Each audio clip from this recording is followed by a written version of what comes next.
afternoon, everybody. Welcome to this week's edition of TEAMTIM Live. Oh, we just lost him. You're mute. I suppose I ought to have my other screen on mute before I actually come off mute, so that we're not getting echo. Hey, it wouldn't be TEAMTIM without a couple of kickoff shenanigans, right? And so, oh my goodness, it is the end of June. Wow, already. Hey, everybody, how's your quarter numbers looking? You meet your quota, hopefully, right? Because we're starting off a new quota next week. And so we're really excited to have our good friend Paul here this week. We're going to do some role playing, right? We're going to kind of talk a little bit about, like, what does this look like to sell stuff to small businesses? But before we do, without further ado, Mr. Tim, how are you today? What's going on? Tim Schnurr, Inquisitive IT, helping out investors, retirees, high net worth individuals secure themselves with hardened Chromebooks, hardened iPads in the future as well. But I'm excited about this episode. We've been talking about this hallway style a little bit, Tim and Jesse, having a conversation very similar to, if you've seen MSP Dojo, Robert Gillette talks and does a little role playing, IT sales, but we're going to talk about compliance sales.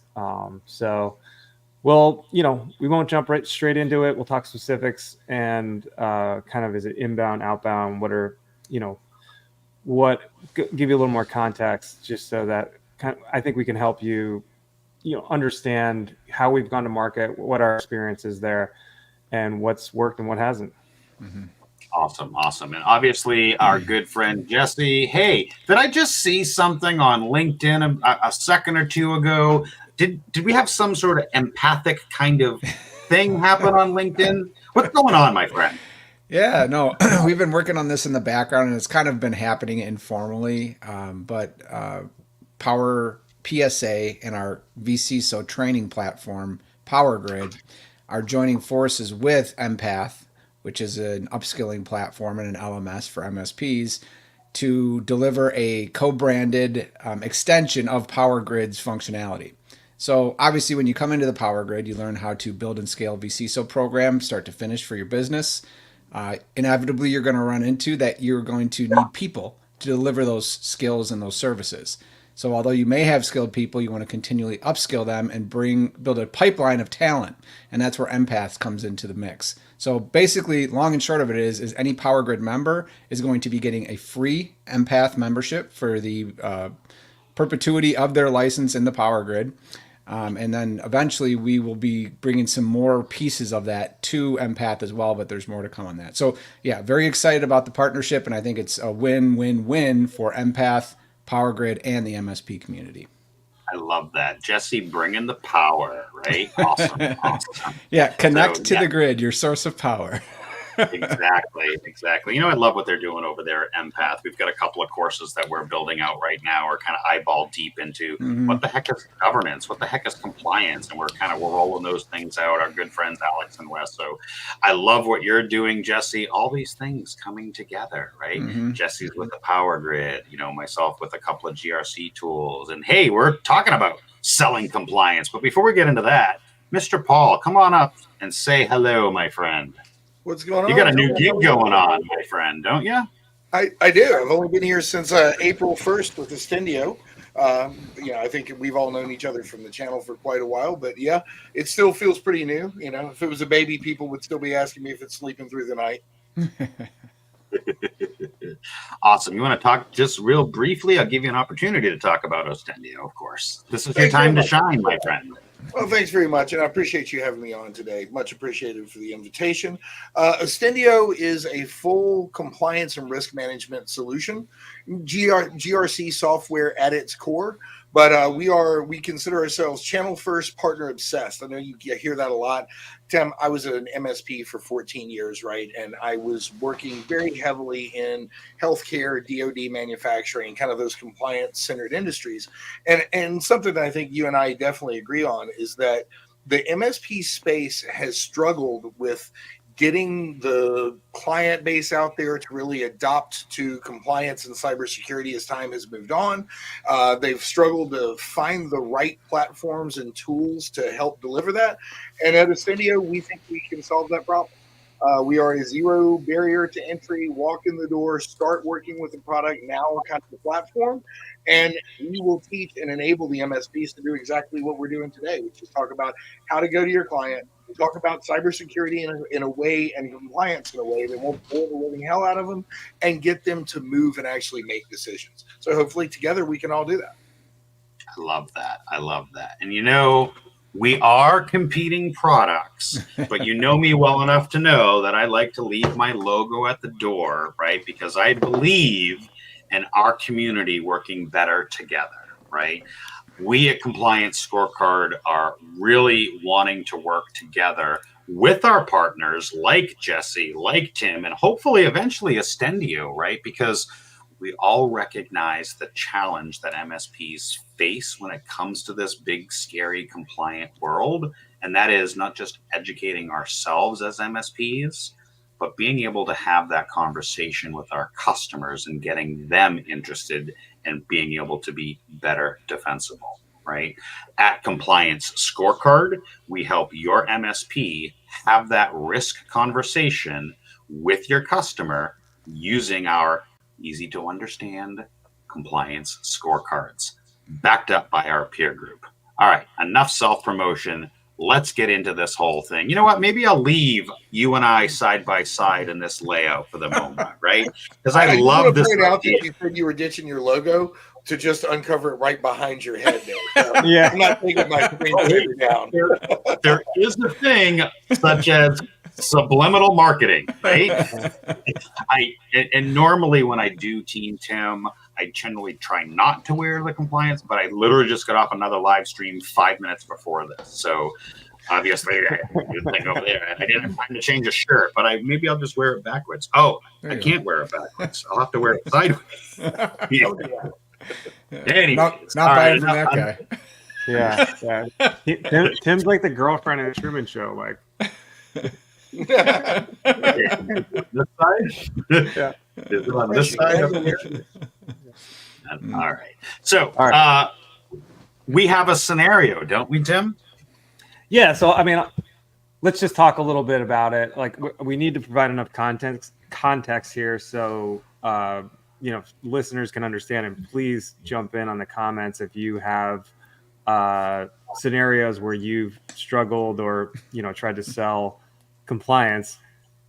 Jesse, I'll start with this one, right? So I think this is probably the most common. MSP legacy clients, right? Like they've been delivering IP, the full suite of VoIP and desktops and over the years, and now they're kind of jumping into this new world of compliance, right? Or even the people and processes aspect outside of the technology and cybersecurity, right? So, and they've probably had a layer of tools, and now they want to jump into the compliance, market. So, why don't we do one maybe where, I don't know, you had an example, Jesse, like a and we'll have Tim do this one because he's got a lot of experience with HIPAA.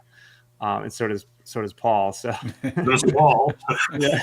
What was the name of that company, Paul? Yeah. Is that the one? HIPAA? Yeah. I see it all the time on MSP websites. Oh my God.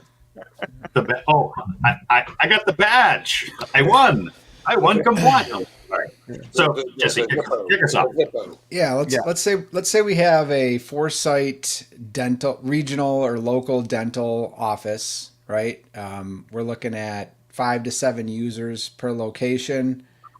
We have the dentist, a couple of partners moving around between locations, but staff is local at each location, and they want to implement a work from home policy, okay, for their admin staff.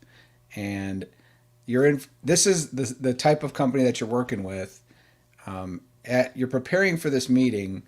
What I want to go around and hear from each person is, what do you think about when I've just in that scenario? What do you want to know next? What are you curious about? What are your questions that you're going to want to help you prep to talk to this client? Why don't we start with Paul? So, I mean, I think, all the obvious business questions, multi-site location sounds great. It's a dentist. I'm leaving immediately to go find somebody else that spends money. No, I'm just kidding. This is what I said too. You had to start with a dentist, right? Yeah.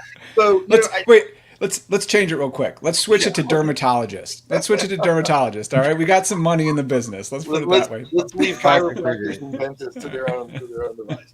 Now, what's funny is that Plastic surgeon? right? I think you can leave it with any medical practice.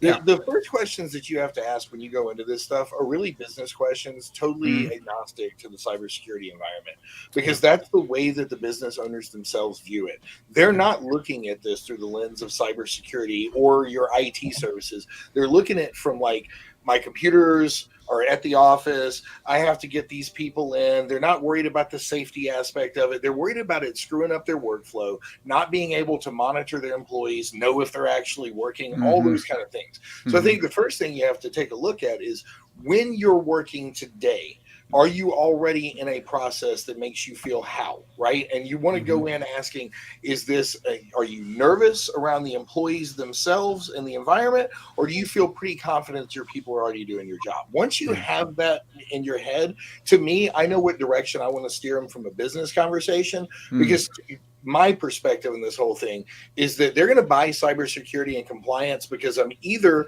going to mitigate their risk, I'm going to grow their business, or I'm going to improve their efficiencies. It's a dentist, so he's not focusing on growing business through IT, right?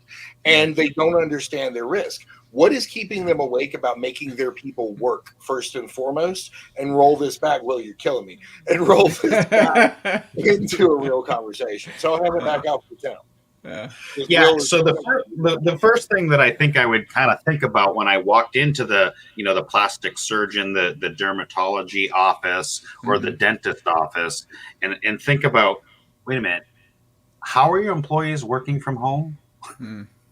Right? How are you doing that plastic surgery from home? That might be the first question I ask. Yeah. Why do you really care about a work from home policy? I get it's important because maybe you have your transcription people working from home, right? Maybe you have the people that have access to the EMR working from home, right? Yeah. And so my first question might be, what are they using for devices? Did you buy that computer for them, or are they just using the thing that they got from, Best Buy down the street, right? That might be my first question. Like, if we're talking about, as Jesse set the scenario up, a work from home policy, a work from home scenario, I might ask them, like, hey, that's great. Do you know what those people from home are doing on those devices, right? Yeah. Are they like, have I don't know, only Power Grid open in one screen and the EDR open in the other screen? I don't know. Like, I guess if I was to think about having the business risk conversation with,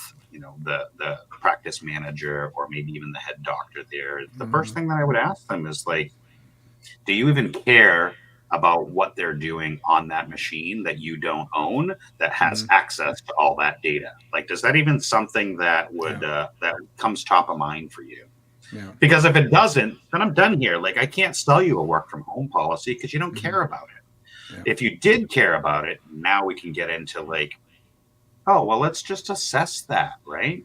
Because, you're my doctor. You're going to assess me just like I need to assess your environment and figure out where you're at. From there, we can probably develop some best practices for working from home. Yeah.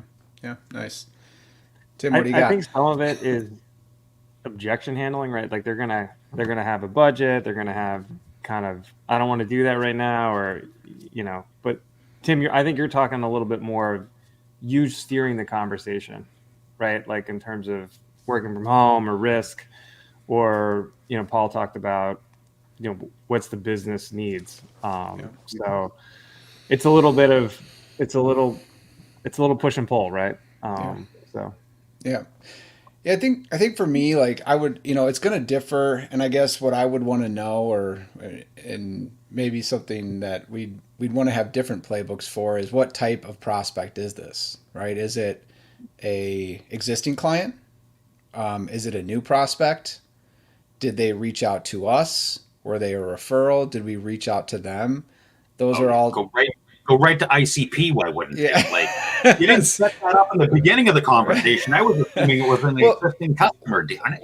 Yeah, well, this and I'm not even saying ICP. Like, this could be an existing customer that's not in our ICP, and so that might affect how we handle it differently as well. But those are like meta things that I'm going to want to understand about the conversation, the way I approach it. And the reason I say that is because, like, pragmatically, something I like to say always to somebody is like, "Hey, so why am I here today? Like, what do you want to talk about?" And, that doesn't work if they're like, "Well, you called me and set this meeting and said you wanted to talk to me about cybersecurity. That's why you're here. Come on, guy." But you can change that slightly and be like, "Hey, so why'd you take this meeting?" Right? Like, what was the reason you took this meeting? What's important to you? And I think Paul hit on it, right? Like, what does the business want to do? So I want to know about the goals of the business. Like, tell me about where you're at today, where you want to go, and what the plans for the future are.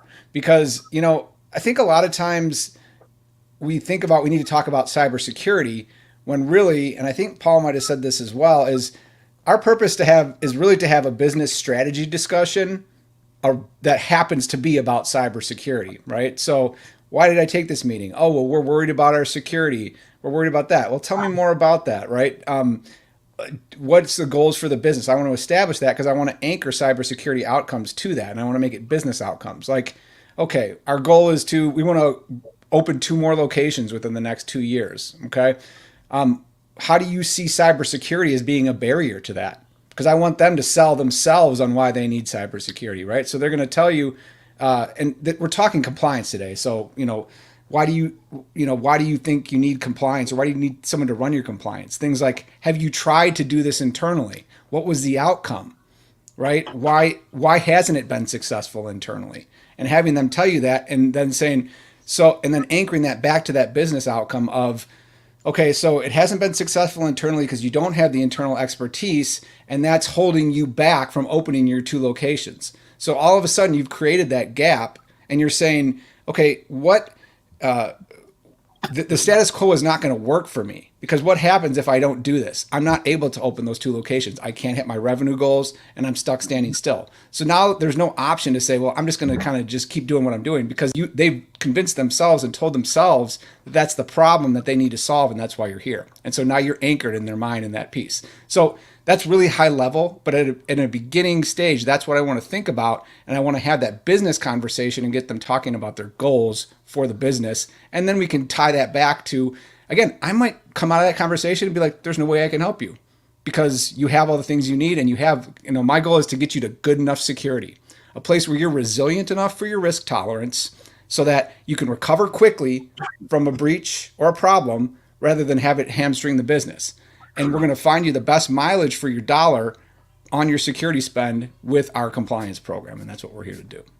So sorry, I went on a bit of a monologue there, but as you can tell, I'm pretty passionate about that. A little bit. Yeah. Good stuff, Jesse. Yeah. So anything else to add? I mean, I'd love to have Paul sell you, Jesse. Okay. So something, if you don't mind, Paul. real quick. Yeah, go ahead. Just to follow up to what you said, I think it's important when we're having the conversation about especially compliance as opposed to cybersecurity, because I think one thing all of us would agree on, these are not the same thing. These terms are not interchangeable, right? And so compliance it's truly a business problem, right? Top down, it's a problem with your industry. And in many, not all, but in most cases, it's also like a vertical, or call it an industry segment problem. So one of the things I think is really important to do if you're trying to move into cybersecurity and compliance as a reseller, as a partner, whatever, is vertical specialization. That's right. Pick the industries that you're good at, learn about them. Because the one thing that none of us really said here that we probably should all go back and kick ourselves at least slightly is, first of all, have the industry expertise to have a conversation with a dentist if you're talking to dentists, right? Yes, Or I used to do a lot of optometry, know what the Optos machine is. I used to do a lot of Department of Defense manufacturing, know what a lathe is, know what SolidWorks is, right? When you're having those conversations, what you're reinforcing from the beginning is not only can we have this conversation about the tech you don't understand, but I can talk to you in your language about an industry that I'm good at serving because I'm part of it. So I think it's important to be a part of the supply chain to have the conversation that we led into. And I just want to throw that out there. I feel like we almost skip that part, which is assume you know what the hell you're talking about when you walk in the conversation. If not, educate yourself on their industry. Yeah, I couldn't agree more. Tim, I'd like to hear from you, Tim Golden, because I know we were going to ICP, and thoughts on that?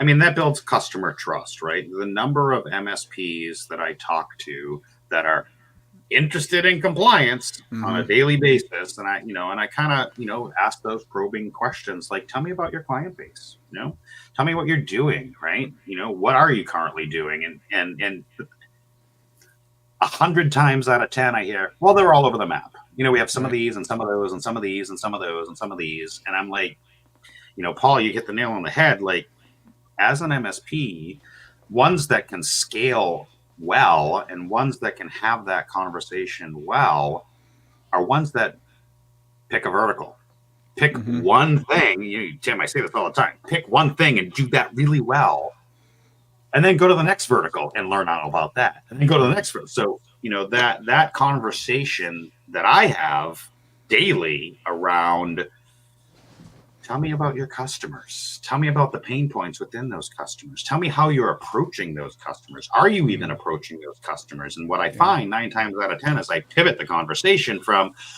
oh, you have one HIPAA client that doesn't give a crap about paying money for a thing, but you have all 400 customers that have an insurance requirement.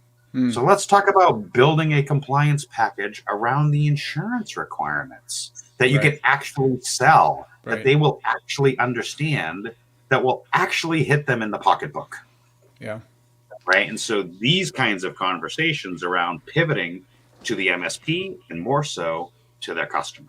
It certainly helps to have that catalyst, right? And I mean, you mentioned cyber insurance, which is one of the biggest catalysts of needing to evidence cybersecurity. That's all compliance really is, right? It's evidencing. So what are the other ones? Obviously, regulatory pressure. We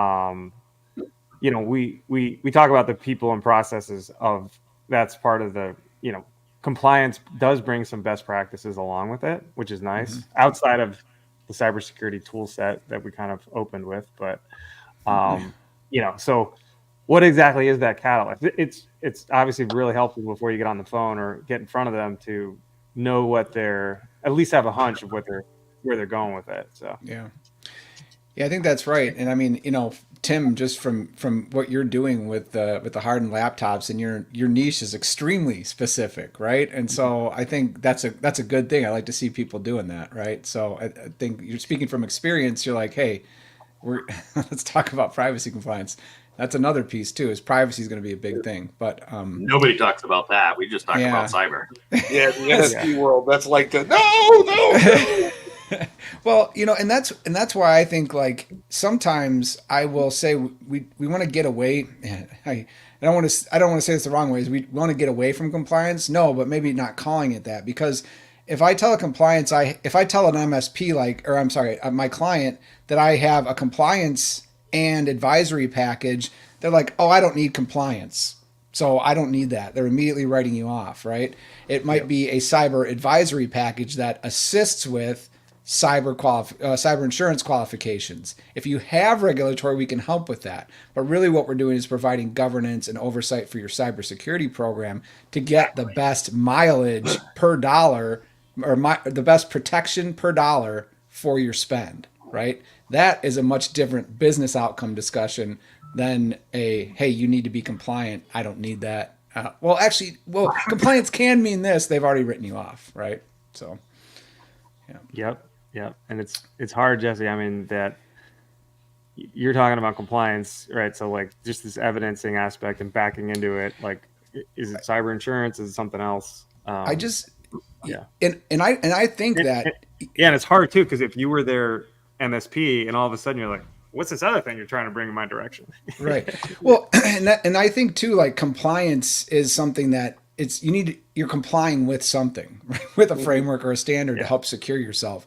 So that doesn't translate, but I think it's more for just regulated than just regulated industries. I was did a webinar this week where I was talking about cybersecurity vCISO reporting specifically, and I said one of the main things is to not just protect yourself but to protect your customer. The purpose of reporting is to evidence due care and due diligence to the security controls you're providing for your program. So when a client comes back, that when you get breached or something happens and a client says, we want to sue you because you didn't do right by us protecting our environment, I have months of reports showing that you did do that, right? So that's another thing to talk about with clients when you're into that conversation and talking about sustainability for the business. Right. Well, the inverse of that is actually also true, right? When you're having this conversation, I think a lot of times customers, Tim, you were talking about insurance, and I know all of our friend Will, I'll give him a plug, is on here from Fifth Wall, right? Like they deal with insurance on a daily basis. Yeah. I don't think the customer really understands that what they're paying for cyber liability insurance is absolutely worthless if they're not compliant. Right. That's not something that's on their radar. That's not the conversation that they've had in their head when they signed up for this. Because here's the reality. I can go buy an auto insurance policy right now and drive completely terribly everywhere I go at 150 miles an hour. And at the end, if I get in a wreck, my insurance is still going to pay despite the fact that I was stupid, right? But that's not how this works.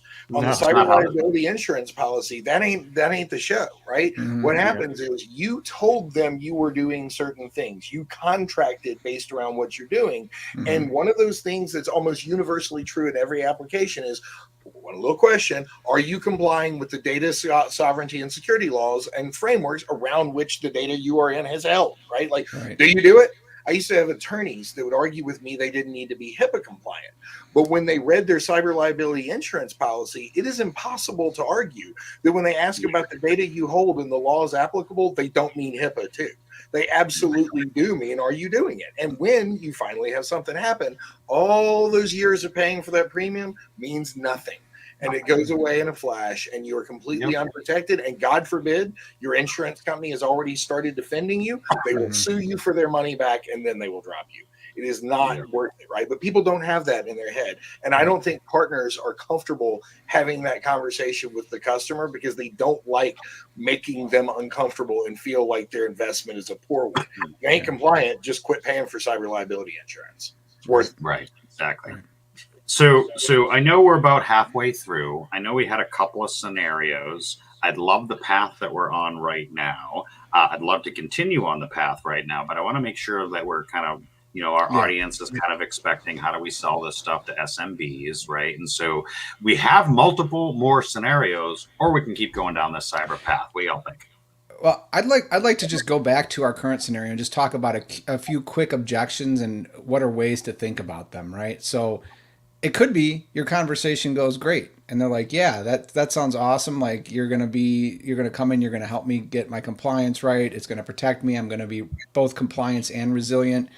And then we start talking price and they say, whoa, wow, that's really expensive. That's as much as we're paying for our MSP services right now.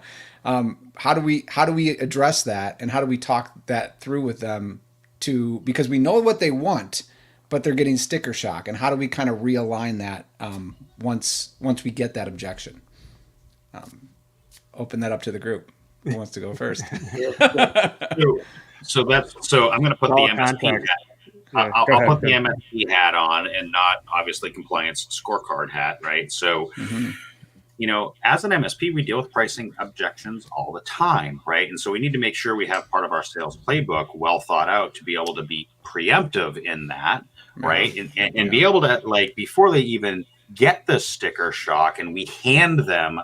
Now, there's two parts of this, right? If it's an initial conversation, we talk about ranges of prices. We don't actually give them the exact number because, again, we have to do an assessment to figure out where you stand, right? And so, I would approach that with, hey, maybe having the conversation like, well, you know, we're probably not the cheapest around. We're definitely not the most expensive around. You know, kind of bringing that into the conversation of like, yeah, you know, there's probably cheaper, you know, McDonald's version, and there's also like, you know, Rolls-Royce version. We're kind of in the middle right there, right? And, you know, we're going to give you a range.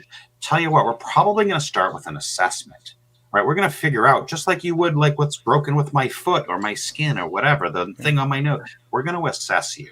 And that assessment, like we see those going for $10, $20, $30,000, right? Have you ever had an assessment, Jesse?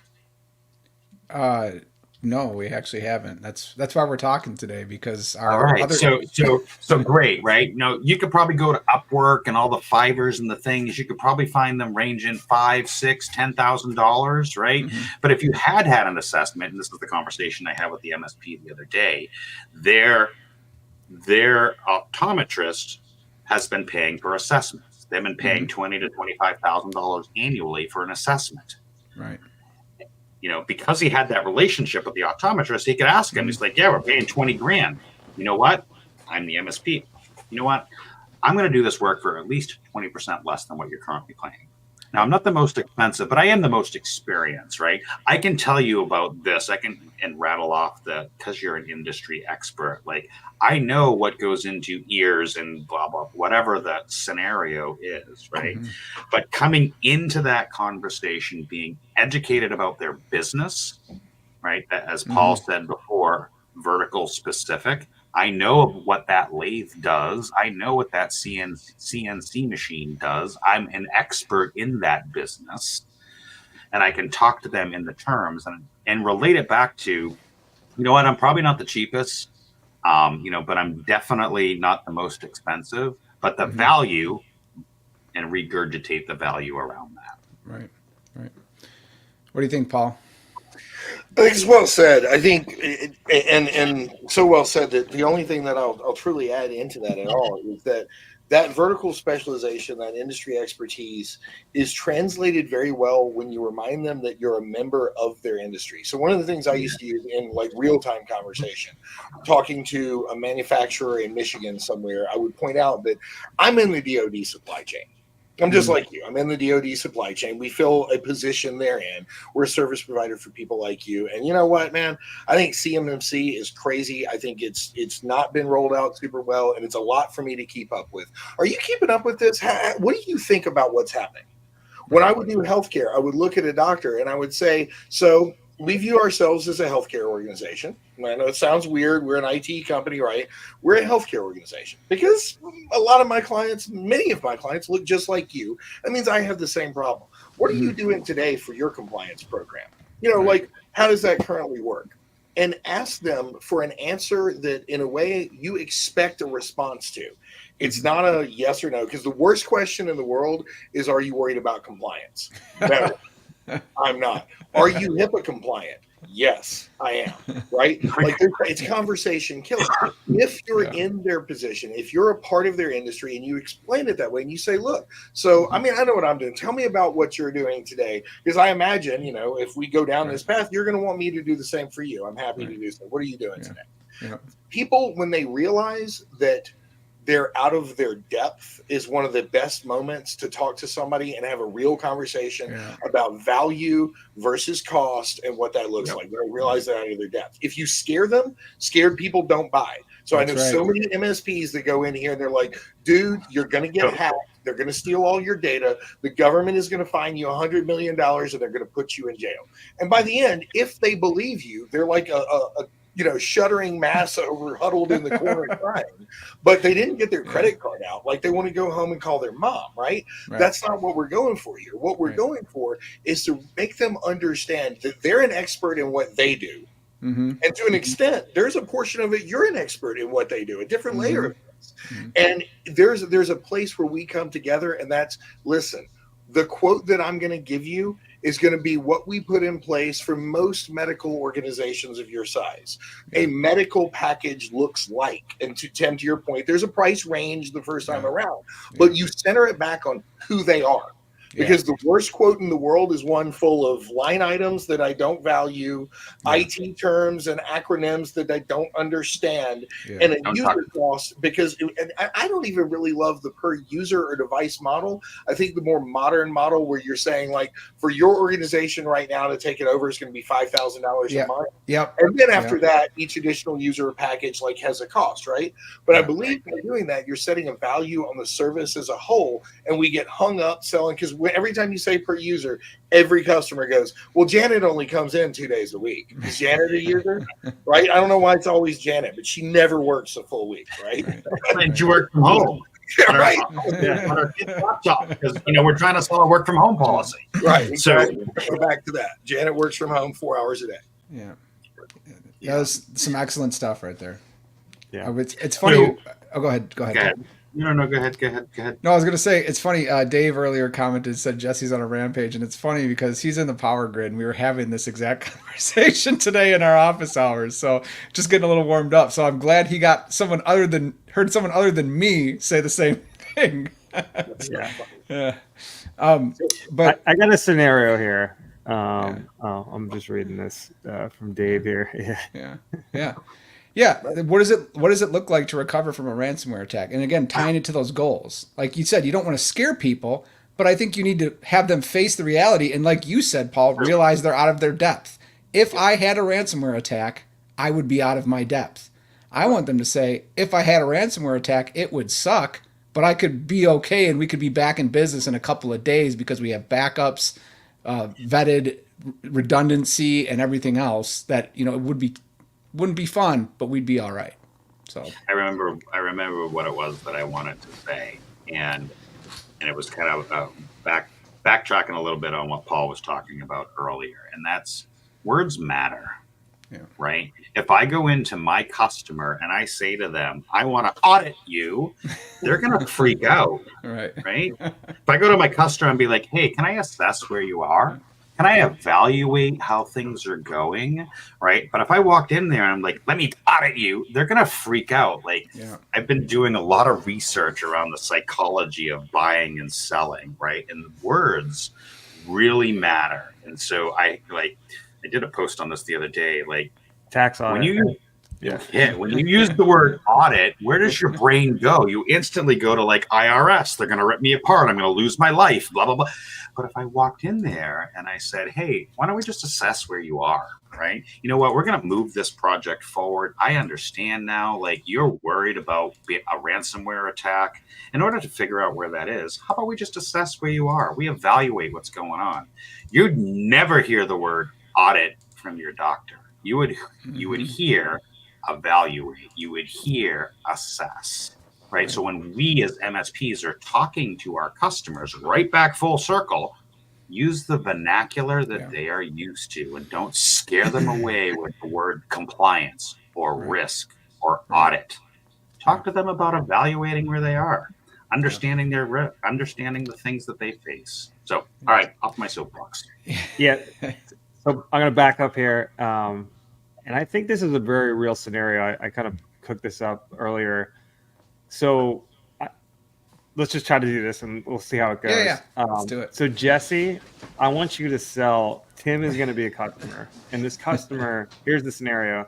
12-person law firm, 12 partners, 4 admins, 20, 25, longtime MSP customer. Yeah. They've consistently bought the full suite of tools, EDR, Duo, firewall, right? Dark web.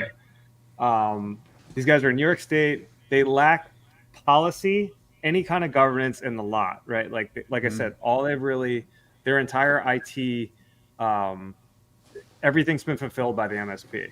And they're signing up with lawyer. and they're signing up with a new GRC player, right? They're kind of they've got the software and the SaaS to kind of play along. And I just want to add this. You don't have to sell them in this conversation. You can sell them in the next 3 months, 6 months, a year. So Jesse, you've got a lot, like I said, that's kind of the ground rules of where you're coming from. And maybe, like I said, I'll ring the telephone for you to call the lawyer here. Well, a couple quick questions before we get started. Yeah. Did God, I did can't they do reach that. out did they reach out to us and say we bought this new GRC tool? You said they had a new GRC tool, or is this we set a meeting with them to talk about the need for This is just a compliance? QBR. You've talked to, I don't know, one of the GRC players. You've kind of signed up for a trial membership, but Mm-hmm. you have this commitment. But like you said, you don't want to mention the words compliance, as Tim said. Mm-hmm. But Yeah. you can mention the word compliance. I mean, this is totally up to you. I'm just saying, Yeah. with that scenario where you've traditionally been a very tool heavy shop, which I think a lot of MSPs are, walk me through this kind of like, what's your, at least kind of show me how you're going to soften the beachhead, Yeah. right? And like Yeah. get to where, you're eventually getting them into a full-fledged like compliance as a service, like on a monthly retainer. Yeah. Well, I think the first thing I'd probably want to say is, obviously you guys know with the new regulations that have come out in terms of the FTC and then now HIPAA being something that you have to comply with. Have you guys done any thinking about, or what's your plan for how to meet those requirements and keep your business ahead of the curve there? Have you guys done any thinking there, or is any planning so far? Well, yeah, I don't really care about HIPAA, to be honest with you. We're a law firm. I mean, Mm-hmm. we deal with going after criminals, right? So, we want to put those bastards in jail. So I don't care about protecting their medical identity. So yeah, HIPAA. Who cares about that? Like, we're from New York here, and I just want to get my bagel. So So what struggles, or what kind of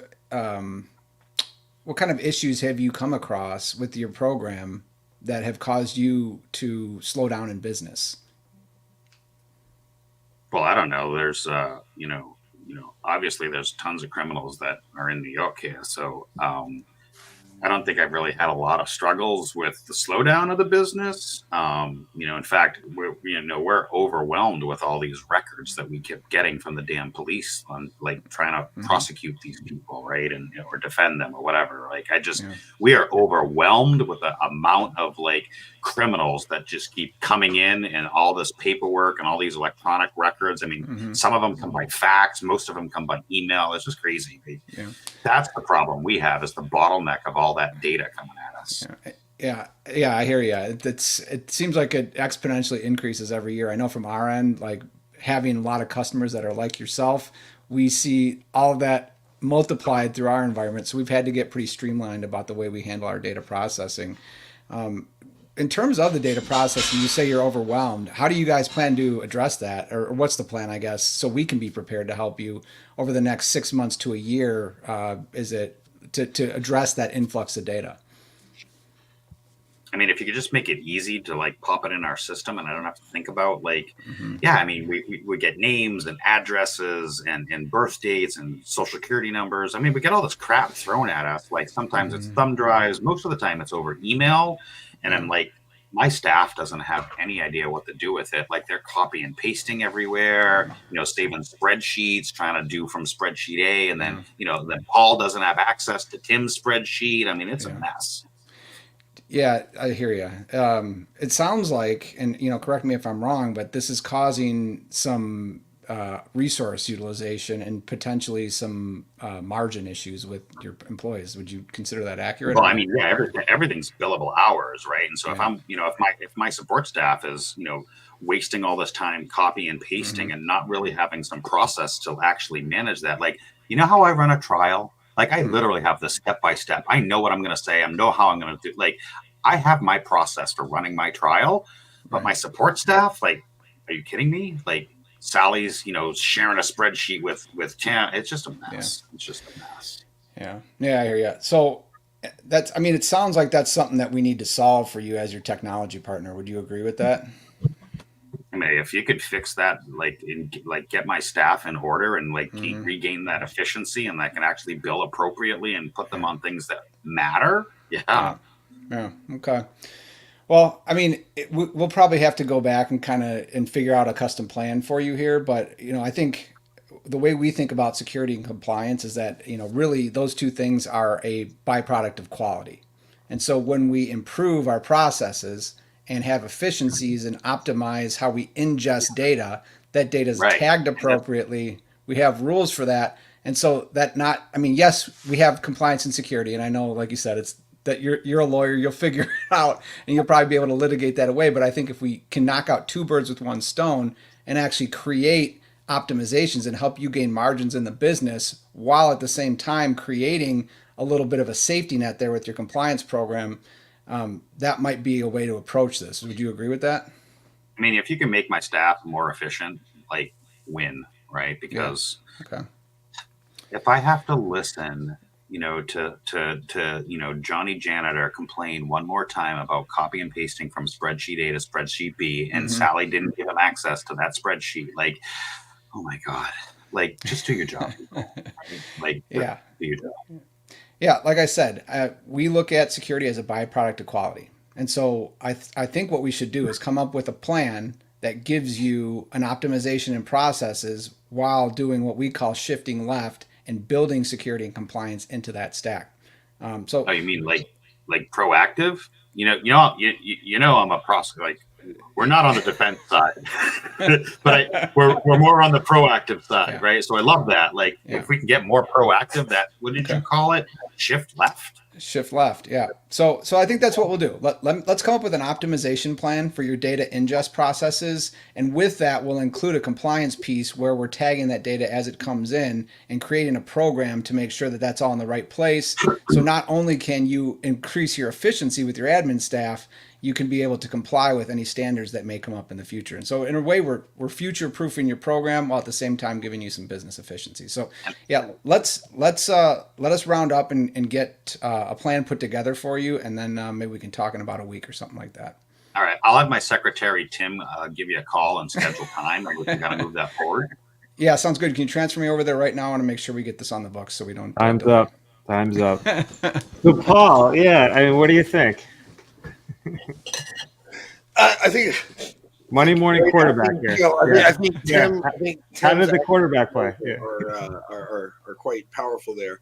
I think it was a great conversation in general. I think the one thing that if I were to, and please don't put me in the spot and make me play a character out now. But if I were going to add anything to that conversation, and it's funny just because while we're doing it, the scenario you give is very real, right? I think there's a million lawyers in the world, and every MSP out there at some point or another is set across the table from a lawyer trying to explain to them risk that they to Tim's all the way through that point they just don't care about, because lawyers do believe they're capable of protecting themselves in any litigious scenario. It's what they do, right? So one of the things that I didn't hear there that I probably would add into the conversation early on is, so in my experience working with attorneys, and I noticed this about what you said when you were telling me about your organization, Tim, it's about half leadership to support staff, meaning for every leader, there's only one or two employees below them. You have a lot of partners. What did you say? You have a dozen partners out of about 30 employees here, right? Yeah. So one of the challenges that I've seen in other scenarios is that leads to a very high speed, high volume series of urgent requests from a half a dozen to a dozen different people going downstream every single day. Yeah. What are you doing to ensure that the people underneath you don't get caught by a social engineering attack or a hit when they have 7 or 8 or 9 different bosses that are not always easily accessible? How do you view that as a risk for yourself? Because that is something that I think they're going to realize. Everybody reports to me. I'm the boss, damn it. And they all, no, I'm kidding. But you make a good point. I mean, you do make a good point. In those scenarios where you have a lot of transactions happening simultaneously, it can be very easy for that uneducated, I hate to say uneducated, unsecurity educated person to get waylaid. Like, oh my gosh, I just got this email from Tim and I got to send him the data, but the email really wasn't from Tim. It was from a spoofed Tim. And I just sent him all the data and and I'm in New York and I just released 5,000 records. Right. Now I have a data breach notification. Oh my God, I just blew us all up. We're going to hell. Yeah. But yeah, I'm sorry. Go ahead. I can see that a scenario where if we're not doing appropriate security awareness training, if we're not doing any sort of phishing simulation and helping those employees recognize it's not Tim Golden, it's Tim Goldman, which happens a lot, by the way. And I just sent him all the data, and oops, it was the wrong Tim. Not even something like, right? Yeah. Yeah, I think that's right. And I think those are things that, I'd want to get into in a future conversation. I think, what you said, Tim, was key, Schnur, is this, you don't have to sell in this conversation. So when I got in there and Tim and Mr. Golden was like, we don't care. We're not going to talk about this. I'm like, ooh, this is going to be a little bit of a, this is going to be a little bit longer. Longer of a sales funnel, right? So let's talk about what in your business you want to solve, and let's start to positively associate that solution with our cybersecurity and compliance program. And then we can talk more about what that looks like. And I think what you said is very important. Like, we talked about it like, hey, all this back and forth, like, oh yeah, employees could get phished, and they could, you could have a data breach. But if they don't care about a data breach, right? Like he just said, like we'd be fine. Like that's not really important to him. So what is important to him? The optimization of his processes and billable hours, and how are we going to support that with this program?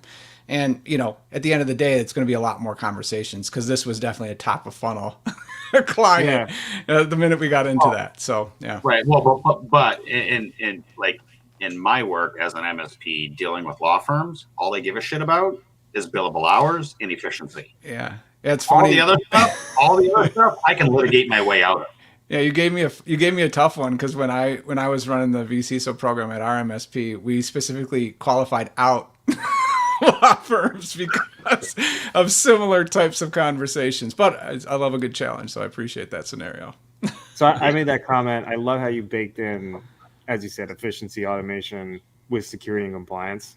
Right. It's really no different than developing software, right? Because if you develop software and it's buggy and it's got, vulnerabilities, it's a problem. So you're delivering a efficiency proposal, right? And it's just baked in that security and compliance are going to become part of that. Like, you don't have, can you get away with never mentioning the word compliance, but effectively selling him compliance and using Paul Redding's tool, right? I think you probably can, right? I mean, you can do all the things. You can start policies and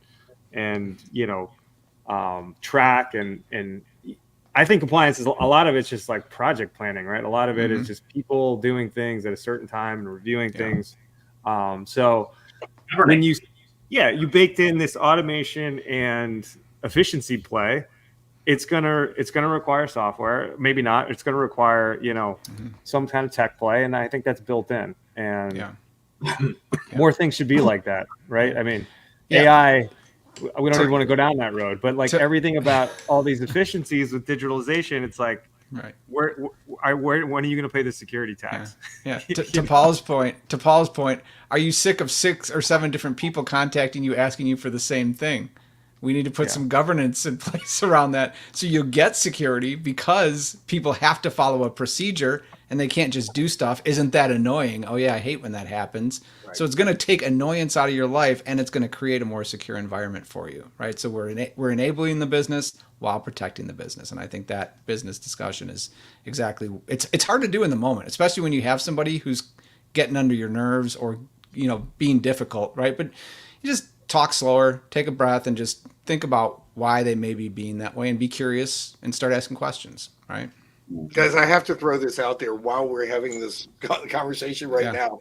Popping up on my other monitor here is an email from a former officer of the company of Stendia that I'm with, a guy that is an officer or was, and it says, "Hello, Paul. Kindly include your cell phone number in your response to this email. I am currently in a virtual presentation and need your assistance on a task ASAP." Hey. Right away, sir.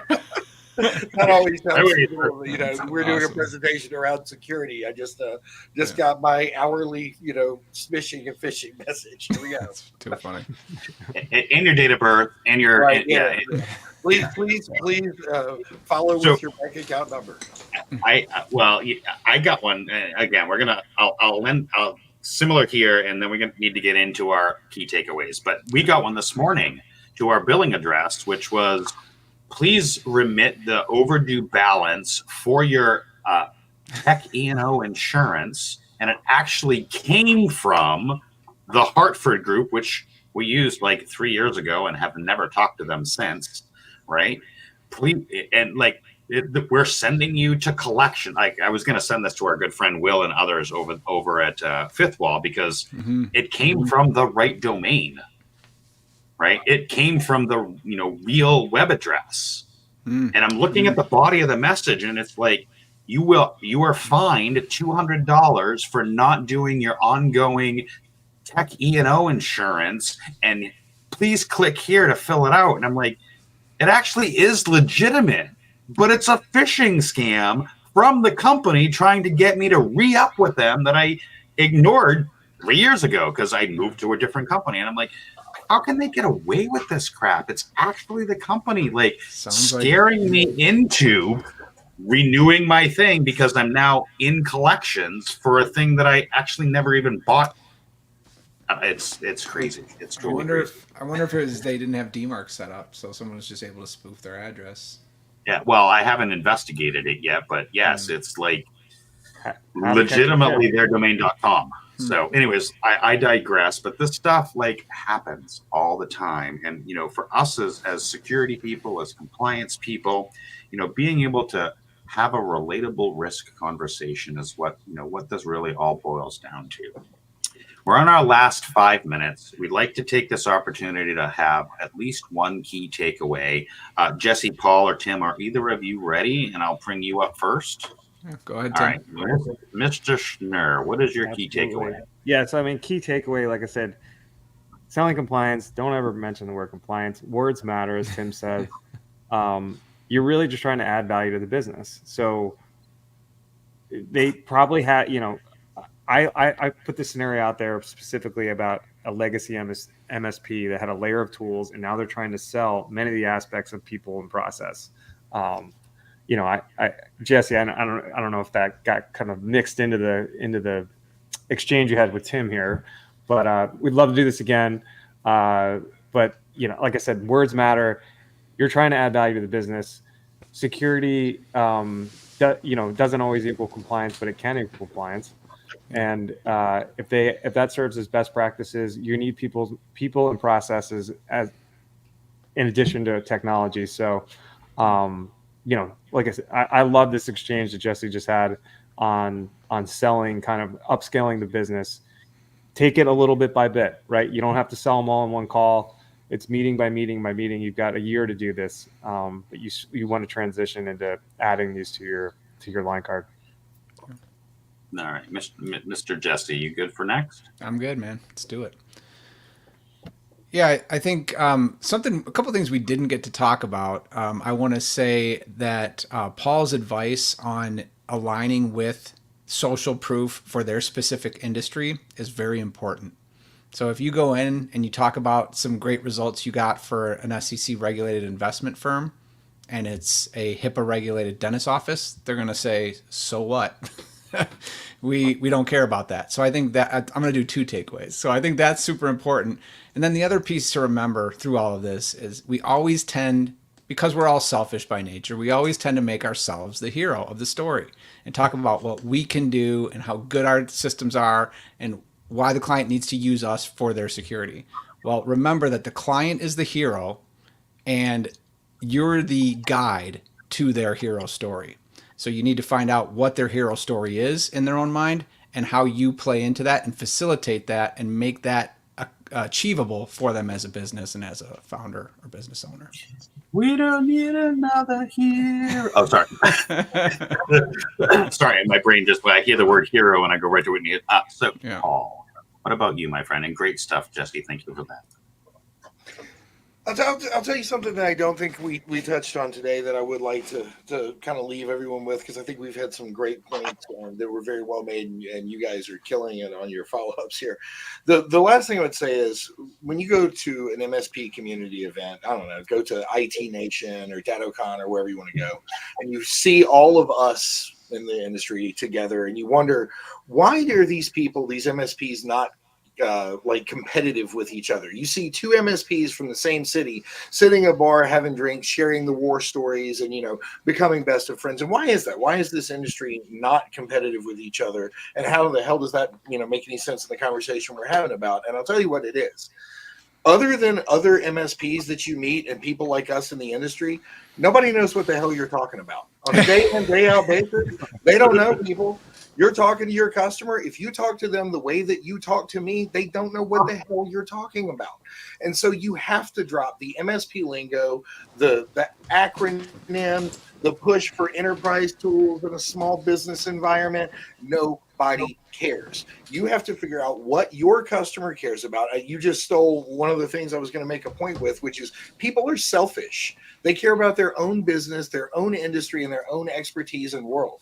And you have to relate to them in that way. So if you can turn the conversation from look at all my cool nerd shit, right, into, hey, let me show you how to focus on your business and grow while I take away the risk and improve your business workflows, then I'll pay you for it. And if not, you're selling nerd stuff that I just don't care about. I love that. And you where am I at? You stole my thunder. That's the worst. That's the danger of going last, right? Yeah, like where's the button for me? Like, but this is great stuff, right? Because I know we're over time now, but I'm gonna take my own damn opportunity because I can, because hell with it, right? And so yeah, back to what Paul was saying, like speak in the terms that customers can understand, speak their vernacular, speak their language, right? Get the geek conversation out of it. As Tim Schnurr said, don't mention the word risk or compliance. Talk to them about, as Jesse says, business outcomes, right? Shift left the conversation and shift it into what is that business doing? Speak in their terms, speak in their vernacular, and relate it to them and relate it to their needs and their wants and their things that keep them up at night. Find a different way of saying what keeps you up at night. Why are you here? Right?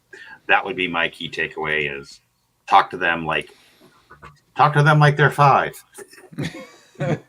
So I will leave us with.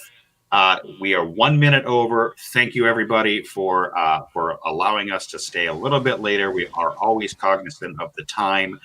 Next week is a holiday week, and there's a couple of birthdays happening on those Fridays. One of them happens to be mine. Not that I want kudos, and I think there's one in Jesse's family as well. So we won't be here next week. Maybe we'll run a replay. Maybe we won't. But we all know what happens on 4th of July week. So stay vigilant, stay safe. Turn off all your rats, right? All your remote access tools, your team viewers, and all of that stuff for the weekend. Get through the following week, because we know 4th of July is always a big thing for our adversaries. So stay safe, everybody. Enjoy the week and maintain your fingers along the way. So we'll catch you in 2 weeks. Subscribe now.